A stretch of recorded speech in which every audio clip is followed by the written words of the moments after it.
నేల ద్వారా మనకి కొన్ని రకాల తెగుళ్ళు ఆశించినప్పుడు మొక్కలనేది చనిపోవడం అనేది ఎండిపోవడం అనేది సర్వసాధారణంగా ఆశించే లక్షణం అన్నట్టు. అయితే రైతు స్థాయిలో ఏమవుతుందంటే ఏ పంట సాగు చేసినప్పటికీ కూడా ఈ యొక్క కొన్ని రకాల శిలీంధ్రాలు నేలలో లేదా భూమిలో ఉండి వాటి యొక్క సంతతిని అభివృద్ధి చేసుకొని ప్రతి సంవత్సరం కూడా ఈ నేల ద్వారా ఆశించడం వల్ల వాటికి పంట అనేది మనకి నష్టపోవడం జరుగుతుంది. అయితే అసలు ఈ నేల ద్వారా ఆశించే తెగుళ్ళు ఏ పంటల్లో ఎక్కువగా ఆశిస్తాయి అని చూసుకున్నట్లయితే మనకి కంది పంటలో ఎక్కువగా ఈ నేల ద్వారా ఆశించే తెగుళ్ళు ఆశించే అవకాశం ఉంది. అలాగే పత్తి పంటలు, అలాగే మనకి మిరప కానీ, అలాగే పసుపు కానీ ఇలాంటి పంటల్లో సోయా చిక్కుడులో కూడా ఈ నేల ద్వారా ఎక్కువగా తెగుళ్ళు ఆశించే అవకాశం ఉంటుంది. అయితే మరి వీటికి ఎలాంటి చర్యలు చేపట్టాలి?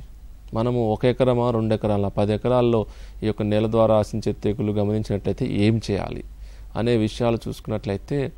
దీని కొరకు రైతు సోదరులు కొంచెం ప్రత్యేకమైన శ్రద్ధ వహించాల్సి ఉంది. అందులో భాగంగా మనకి మార్కెట్లో కానీ వ్యవసాయ శాఖ ద్వారా కానీ మనకి జీవ సంబంధ శిలీంద్రనాశుల్ని అందుబాటులో సబ్సిడీపై తక్కువ రేట్లో అందుబాటులో ఇవ్వడం జరుగుతుంది అన్నట్టు. సో దీన్ని ఏం చేయాలంటే వానాకాలం మొదటి దశలో అంటే వానాకాలం తొలకరిలోనే ఈ యొక్క బాగా చివికిన పశువుల పేడలో బాగా అభివృద్ధి చేసుకొని అంటే సుమారు 100 కేజీల పశువుల పేడకి ఎండిన అంటే బాగా చివికిన పశువుల పేడకి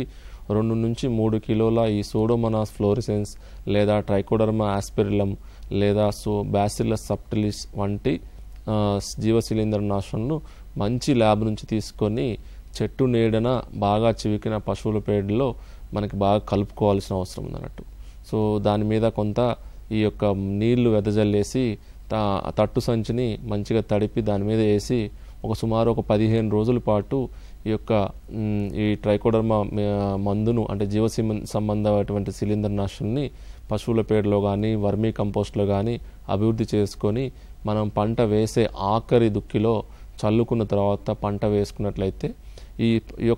యొక్క చర్య అనేది ప్రతి సంవత్సరం సుమారు 3 నుంచి 4 సంవత్సరాల పాటు చేసినట్లయితే ఈ యొక్క భూమిలో ఈ యొక్క మనకి ఏదైతే హానికరం కలగజేసే శిలీంధ్రాలు అంటే పంటకి నష్టాన్ని కలగజేసే శిలీంధ్రాల యొక్క సంతతిని ఈ యొక్క జీవ సంబంధ శిలీంద్రనాశులను నాశనం చేయటం వల్ల మనకి వివిధ పంటల్లో భూమి ద్వారా సంక్రమించే తెగుళ్లను సమర్థవంతంగా నివారించుకోవచ్చు.